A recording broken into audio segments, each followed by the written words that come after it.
இன்னைக்கு விருதுநகரில் பார்த்தீங்கன்னா சரியான அடமழைங்க. சாயந்தரம் 4 மணி வரையும் செம்ம வெயிலுங்க. 4 மணிக்கு பார்த்தீங்கன்னா 4 to 5 சரியான செம்ம மழைங்க. இந்த மாதிரி அதிசயம்லாம் எப்போவாச்சும் தாங்க நடக்குது நம்ம விருதுநகர் மக்களுக்கும், நம்ம விருதுநகர் விவசாயிகளுக்கும்.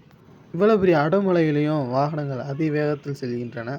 கொஞ்சம் உங்கள் ஸ்பீடை குறைச்சிக்கோங்களேன். நீங்களும் மறக்க முடியாத அளவு மழையை உங்கள் ஊரில் பார்த்தீங்கன்னா எந்த ஊருனும் என்ன டேட்டுன்னும் கமெண்ட்டை மென்ஷன் பண்ணுங்கள். எங்கள் வீட்டில் மழைநீர் சேமிப்பு தொட்டி இருக்குது. உங்கள் வீட்டில் இருக்கா? தான் இருக்கணும். இந்த செடியை பாருங்கள், மழையில் எவ்வளோ ஹாப்பியாக இருக்குன்னு. வானவில்லை என்னென்ன கலர்னு கமெண்ட் பண்ணுங்கள்.